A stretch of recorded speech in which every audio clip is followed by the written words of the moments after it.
That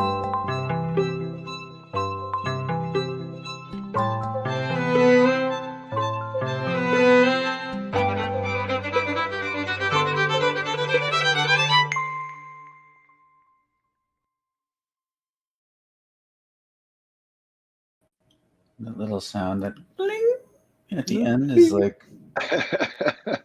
Yes, we become enlightened when we hear that sound. If this sound right here is the call to prayer or meditation, then that sound is the call to action.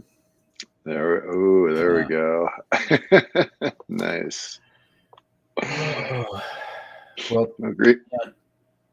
Good Friday, everyone. This is, here's the thing. We'll always wrap things into fascism, especially because we only do Fridays. But this is a proper Fascism Friday because we're explicitly talking about fascism. And so for all you oldies who've been following us early on, since before we even started Fascism Fridays. That's right. Yeah. There was a time when there was no Fascism Friday. It's hard to believe. Nope, it was pure time, happy.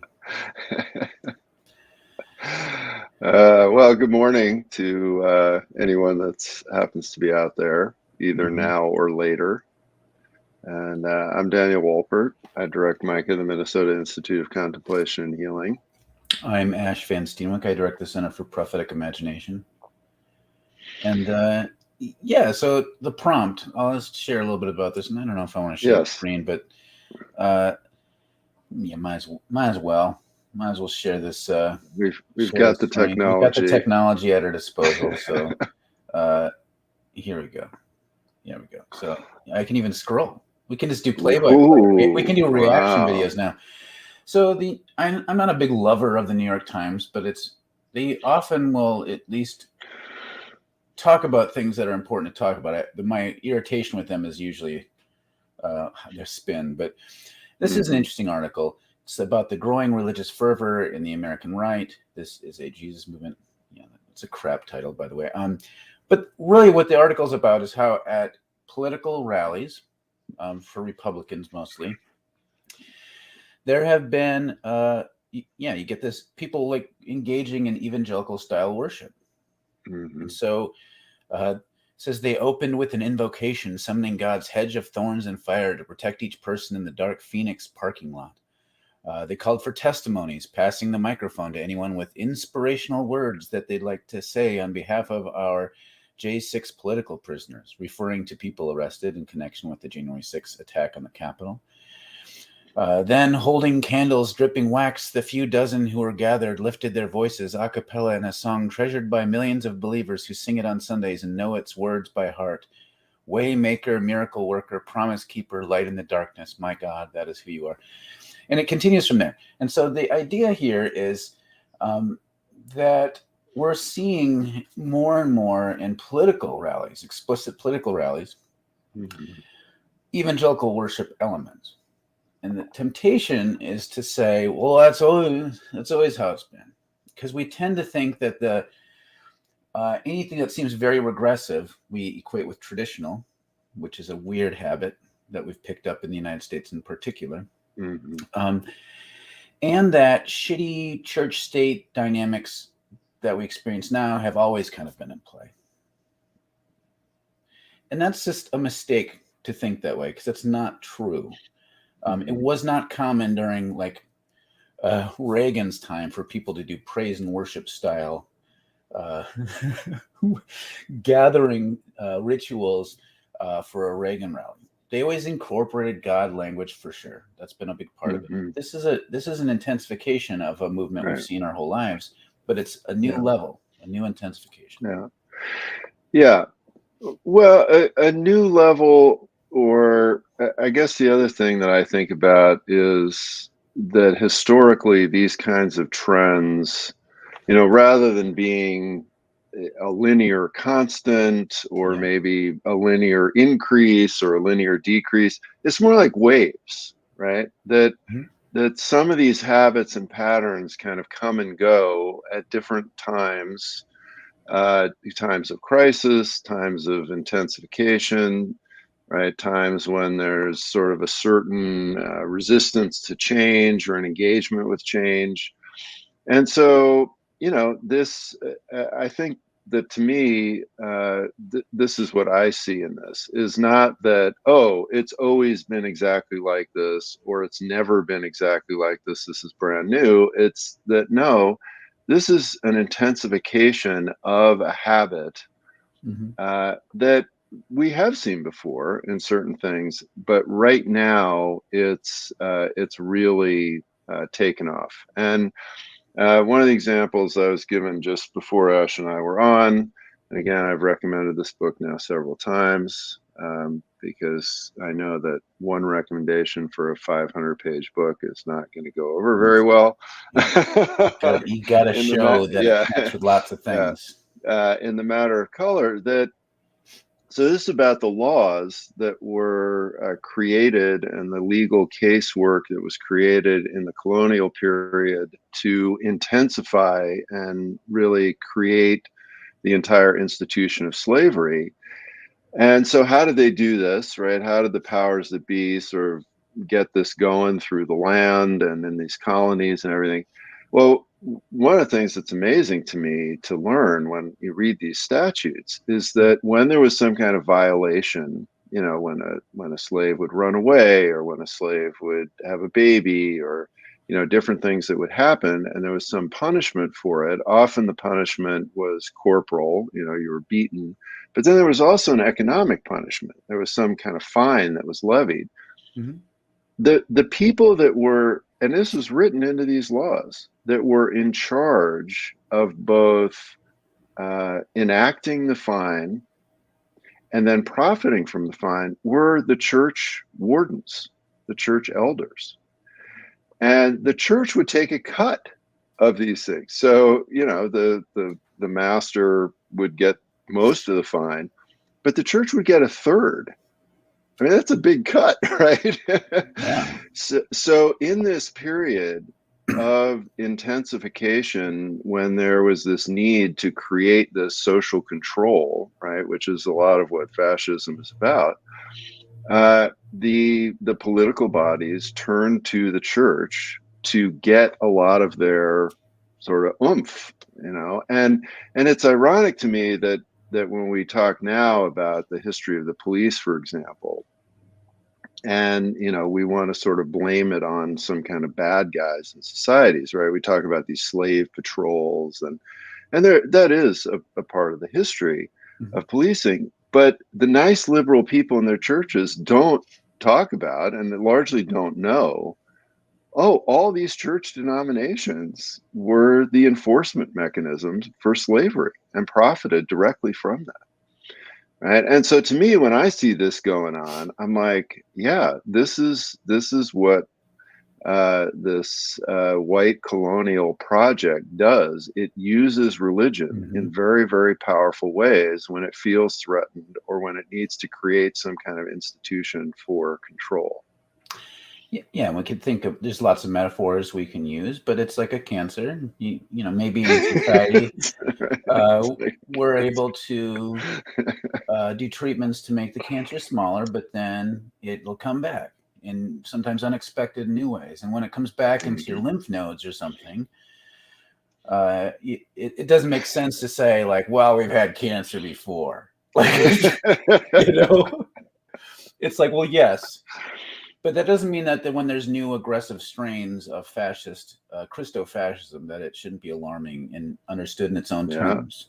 Yeah. We can see how the colonial project, crusades, all that stuff. It's part of a long history, but there's always mutations and shifts that need to be taken care of. So the reason I think it's important to stress this is there's a way in which we can say, look, we've dealt with this before, in ways that are empowering and invite us to think about things thought like in a deep way. And there's ways that we do it dismissively, like, this is the same old thing. I'm like, this isn't the same old thing.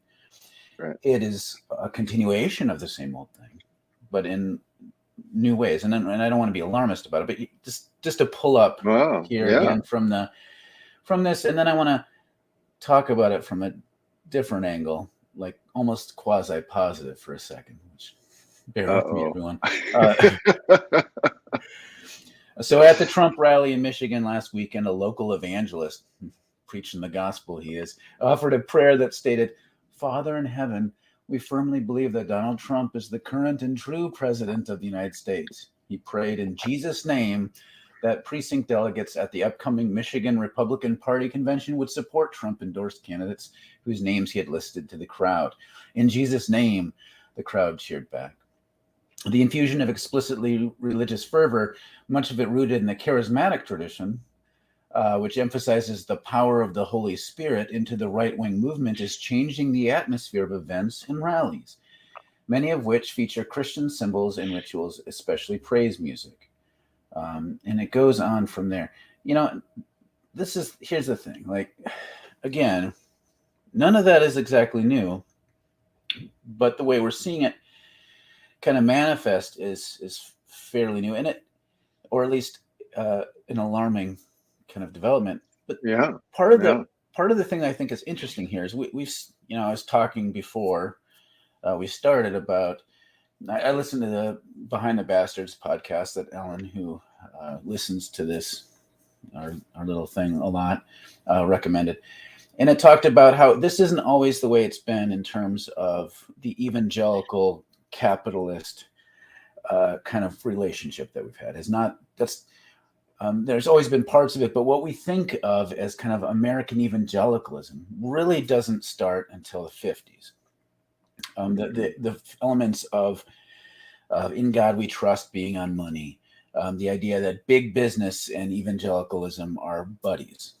That hasn't always been a thing, and it was explicit, kind of engineered thing by large, basically the robber barons of American industry, trying to push against the socialist tendencies of our society that were largely anchored within Christianity. So ministers tended to be predominantly socialist leaning or progressive leaning economically, and they needed to challenge that. FDR comes into the story, and so anyways, we have this post-World War II push. We see this is where Zionism as kind of a political feature kind of comes in more heavily in American political discourse. All this stuff happens, and the reason it happens is because they're still trying to make sense of that sort of Depression era. Why didn't this work out? And so you have these two visions of how to reconcile things together. One with a more of a humanistic tendency, which leaned kind of into a more of a secular vision, and one that tried to bring everything together in a unified way, in a very toxic unified way. The positive side of that is, I think we instinctively understand that we don't live in separate spheres. That if we believe in God and we care about things, God should be a part of everything. And you and I, Dan, will talk about this, sort of like how there is no separate spheres. We don't have a bifurcated reality. Politics and spirituality, we treat them differently, but they're all part of the whole. And we don't know how to talk about all that together very well as a society. Right. And so it's not an accident or a coincidence that right-wing and some of the more healthy progressive stuff, movements that are trying to be holistic, will often draw from the same wells. So Norse paganism, any sort of indigenous, sort of like European pagan tradition, where do you see it most? Between progressive white people who are trying to like reintegrate a holistic vision for how to live in relationship with the land, and with fascists. Right. Okay, wellness movements, where do you see them? Those two strands. You have broken, fractured people trying to make a holistic vision for the world. And as messed up as it is, at least for white people, the far right is better at creating a holistic vision. Now, in order to create it, they have to weave some really fucked up myths to make it work.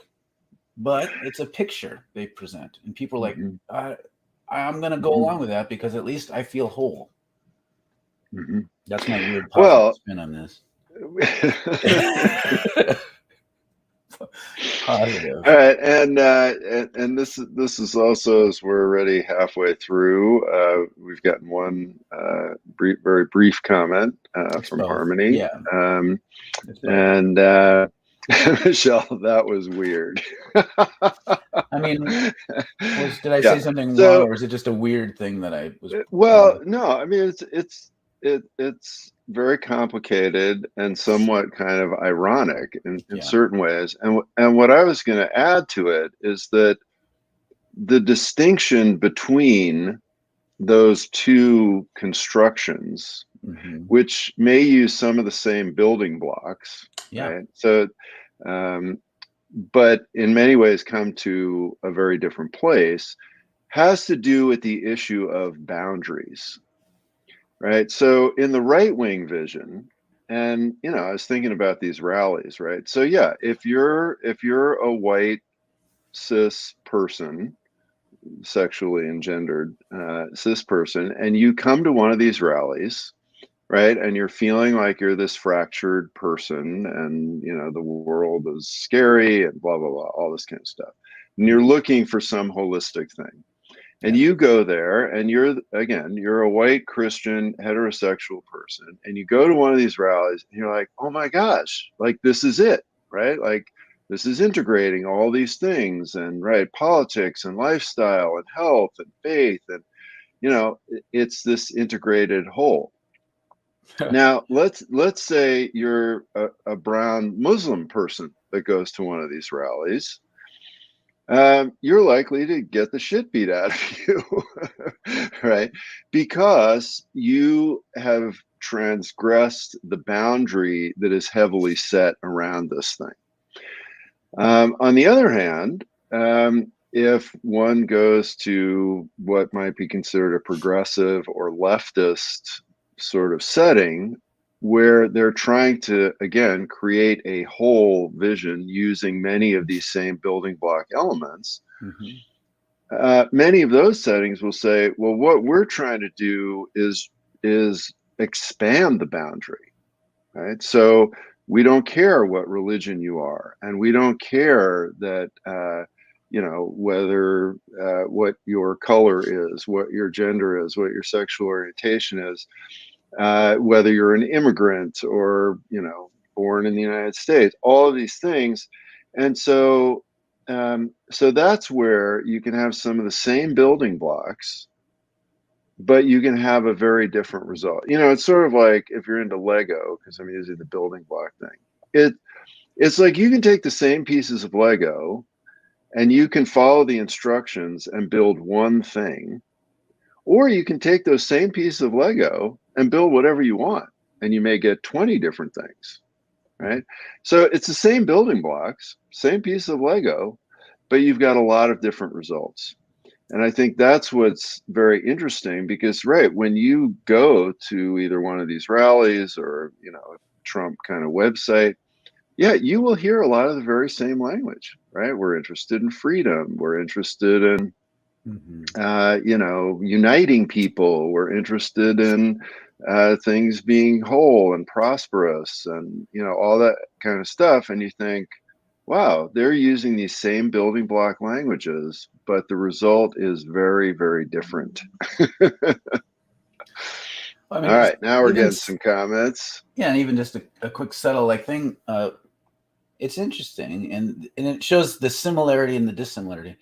If you say the word liberty, you always tend to think right wing. Liberation is a left term. They're almost exactly the same term, but the subtlety is found in, like, liberty is a static thing that you possess, you own. Liberation is something that needs to happen, and so it assumes that something needs to be liberated from. And so, like, again, these ideas are very similar, but then all of a sudden the context and the relationships change everything. And so, Yeah. yeah.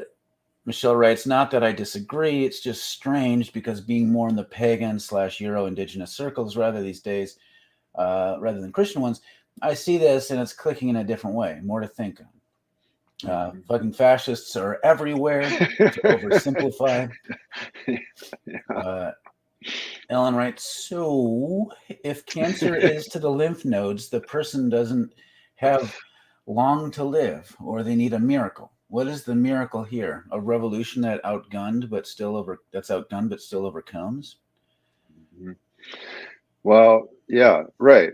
And this certainly is the downside to what we're seeing here, right? Is that yeah, and obviously we've talked about this. A lot of people are talking about this.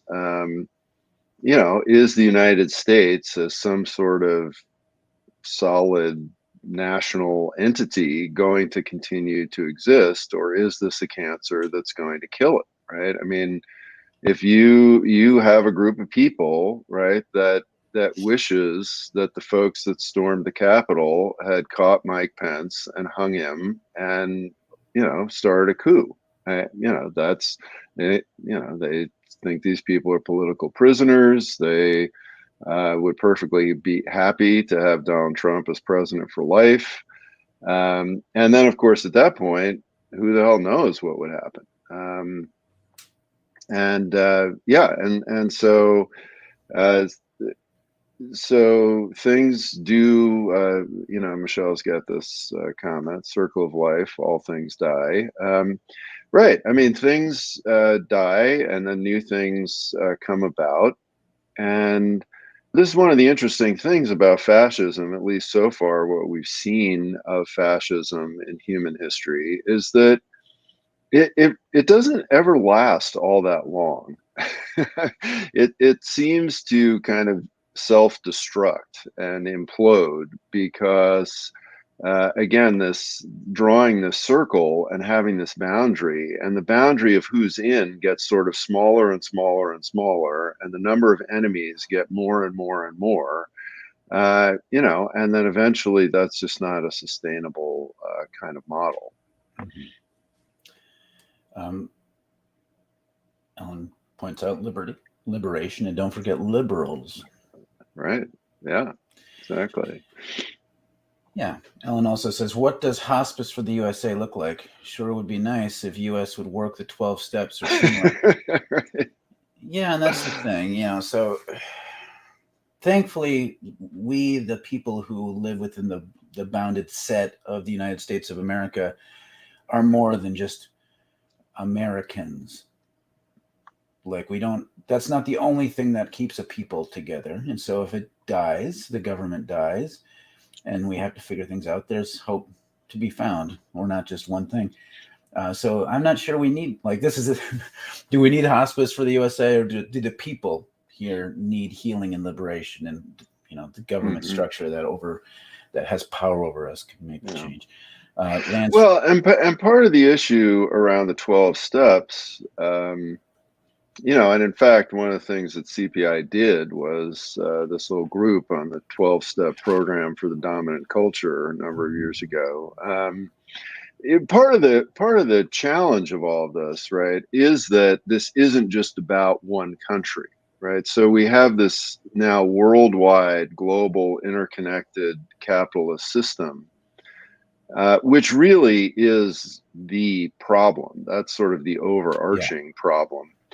And one country can't fix that, right? Because really it's being run by literally a handful of people that have an amount of wealth that for us average folks is completely inconceivable.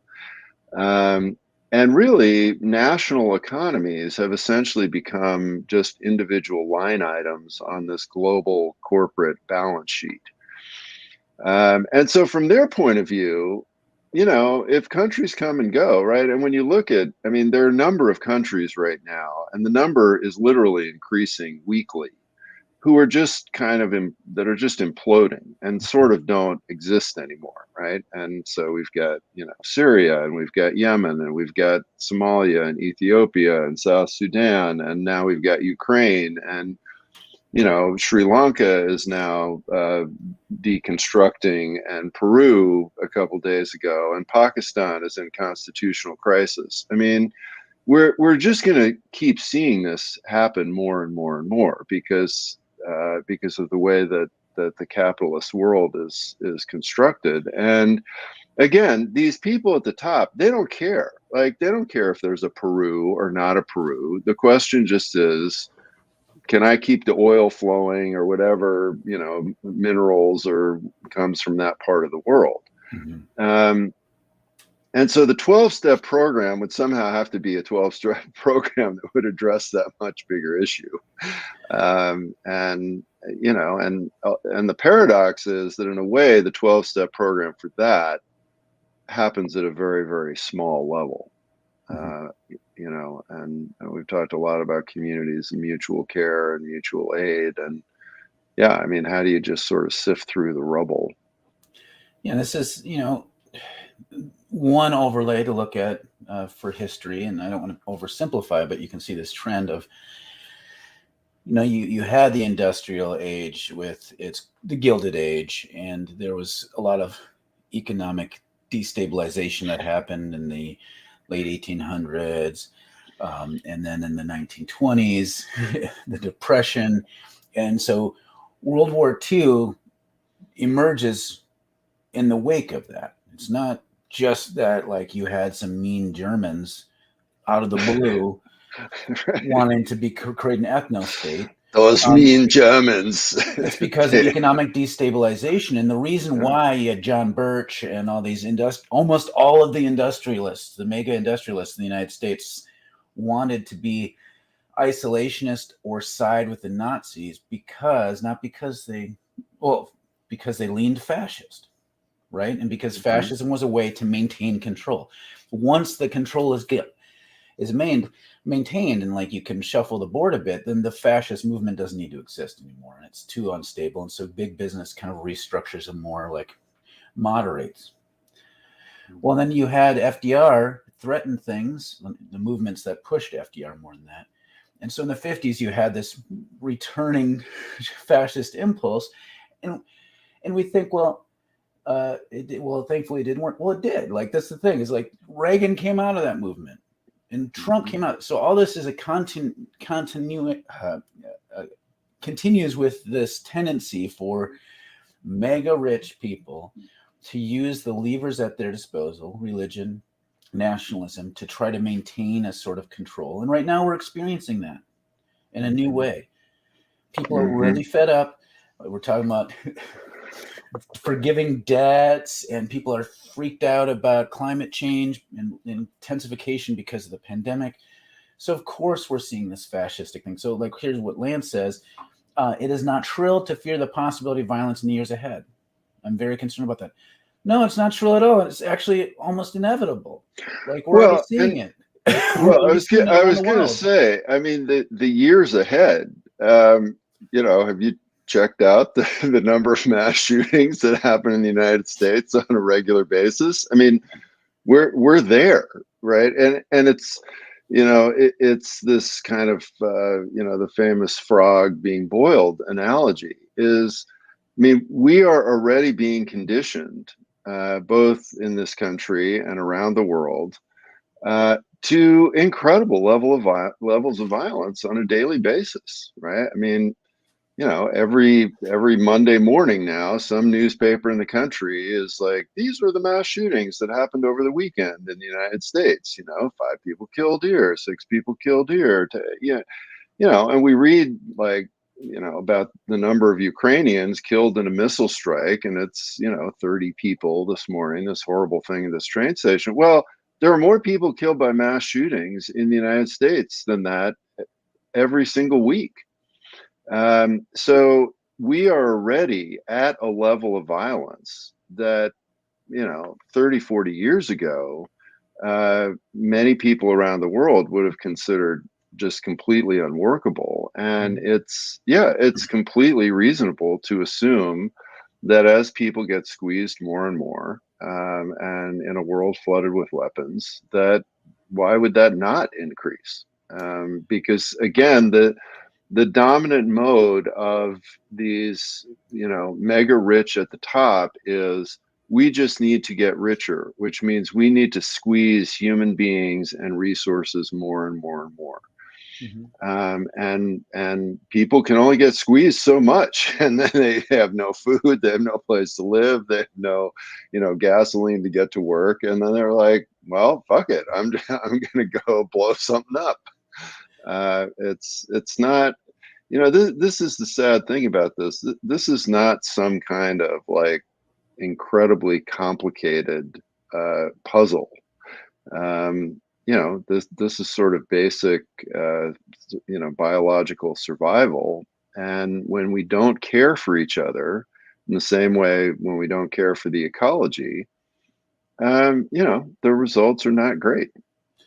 And people like, yes, there's a difference between a military strike and the sort of violence we're seeing kind of bubble up in different places in the United States. But it's also more similar than we often like to think. They're both political forms of violence. One is intentionally done in an organized fashion. One is still created by the system as a necessity by the system to maintain its set of controls. There's a reason why we have such violence in the United States. It's because our system requires carceral violence. Now, it doesn't have to be an organized thing under a general for it to be political that way. Now, there comes a point where that kind of violence isn't enough to maintain a sort of control. And it is. It's a control mechanism to say, look at all this thuggery going on. We need the police. We need the strong hand of governance in a particular carceral, tough on crime way. We need the war on drugs, all that stuff. We need a reason to explain why some of these people live in a shitty area and that some of us get to live in a nice area. Like, we have all this way of it rationalizes and justifies the system. The system capitulates this sort of stuff in order to justify its own existence. Anyways, but there will come a point where that might not be sufficient to maintain the systems of control, and we can have an out and out civil war or revolution in the streets. And I think it's right to be worried about that. It's closer than we like to think. We're not somehow immune. It's not.